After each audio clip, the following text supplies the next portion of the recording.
जी प्यार से कहना ध्यान निकार जी।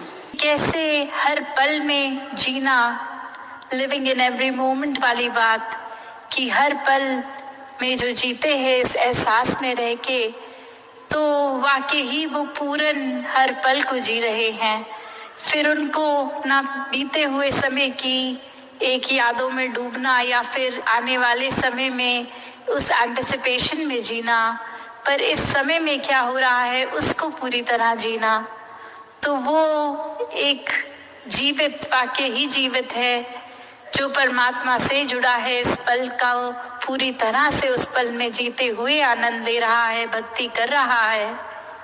एक कहानी भी कि कैसे एक इंसान ने इच्छा रखी कि मैं एक सबसे ज़्यादा प्योर, एक सबसे ज़्यादा इनोसेंस, एक बहुत ही गॉडली फेस को ड्रॉ करना चाहता हूँ, स्केच करना चाहता हूँ। और खोजते खोजते एक बहुत ही प्यारा सा बच्चा मिला और उसको एक स्केच करना शुरू किया और बहुत ही सैटिस्फाइड वो आर्टिस्ट कि इससे ज़्यादा तो एक दैवीय चेहरा हो ही नहीं सकता। और कुछ साल बीत गए, उसी इंसान के मन में ख्याल आता है कि मैं सबसे भयानक चेहरा जो एक दरिंदगी का रूप हो, ऐसा इंसान स्केच करता हूँ। कोई एक जेल में शायद मिल जाए, क्योंकि वहीं पे सब क्रिमिनल्स की तरह एक सबसे बुरे कर्म करके आए होंगे, तो वहाँ वो चेहरा मिल जाएगा। और अब जैसे ही वो जाता है और एक वही उसको लगता है कि कोई तो फेमिलियर फेस है यहाँ, इस इंसान को मैं देख चुका हूँ। और वहाँ एक इंसान कहता है कि कैसे आपने तकरीबन 20 साल पहले जब मैं एक बालक था मेरा चेहरा स्केच किया था और आपने कहा था कि बहुत ही पायस और इनोसेंस है इस चेहरे पे, तो आज यही चेहरा फिर आपके आगे खड़ा है। और अब वो आर्टिस्ट भी हैरान कि एक मेंटालिटी वाइज तो यही सोच के आया था कि एक बहुत ही खूंखार चेहरा मिल जाएगा, और वहाँ वही चेहरा जो बहुत ही नादानी रखता है, अभी भी बहुत ही इनोसेंस रखता है, वो दिख रहा है। और वो मान नहीं पा रहा कि इतना भोलापन होते हुए चेहरे पे ये कैसे कुछ गलत कर सकता है इंसान।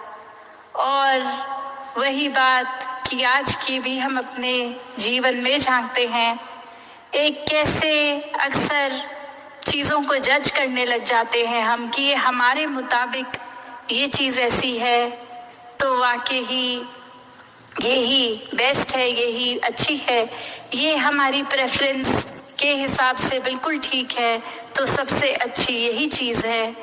और वहीं एक हमारी डेफिनेशन या एक स्टीरियोटिपिकली हम कोई चीज़ किस तरह ढूंढ रहे हैं, वो उस जगह पर ना मिले, उस जगह कुछ और मिल रहा है, तो ये मन फिर से सोच में पड़ जाता है। ये ऐसे ख्याल आते हैं कि मैंने तो सोचा था यहाँ इस तरह का ये होगा, जैसे इस कहानी में वो भयानक चेहरा उस जगह पे ढूंढ रहा, पर वहाँ एक वो इंसान मिला जिसका चेहरा तो बेशक एक इनोसेंस भरा था, पर उसके कर्म वैसे नहीं थे। तो कैसे एक इंसान अक्सर हर चीज़ को बहुत जल्दी जज करने बैठ जाता है, एक नफरतों के कारण भी खुद ही बना लेता है कि कैसे हम एक इस वजह से किसी से नफरत कर लें, इस वजह से किसी को बेहतर मान लें, एक ये बायस्ड नेचर बनाकर उस तरह जीवन जीता है कि ऐसे तरह के लोगों में उठे बैठेंगे और ऐसों से तो हम बात ही नहीं करेंगे। एक बात यहाँ वही वापस आती है कि ऐसा अगर जीवन बिताएंगे तो बेचैन ही रहेंगे। इतना कुछ सोच विचार कर रखना पड़ेगा, इतने पैरामीटर्स बनाए हैं, तो उसमें फिट कर करके एक खुद ही एग्जॉस्ट हो जाएंगे। तो इतनी थकावट, इतना मेंटल प्रेशर, ये कंधों पे बोझ लेना ही क्यों है? शुरू से ही इस परमात्मा से जुड़ के ये सुकून का जीवन ही क्यों नहीं बिताना? तो एक संतों का जीवन जीना तो वही बात है कि हर समय के लिए संत प्रवृत्ति बनना पड़ेगा। कुछ घंटों या कुछ लोगों के आगे दिखावा मात्र, एक good behaviour, best of your pretension self वाला भाग तो नहीं। पर अगर हम बंद कमरे में अकेले भी उस नियत के हैं, उस प्रवृत्ति के हैं, तो लाखों लोगों से चाहे इंटरैक्ट करेंगे तो भी वो हमारा एक बेसिक ट्रू नेचर वैसा ही रहेगा। और एक ट्रू नेचर एक इंसान का क्या ही होता है, वो ये परमात्मा ही होता है कि जिन्होंने एक अपने आप को आधारित कर लिया परमात्मा ने, तो वो संत प्रवृत्ति ही हो गए। वो संत एक स्वयं ही परमात्मा रूप हो गए।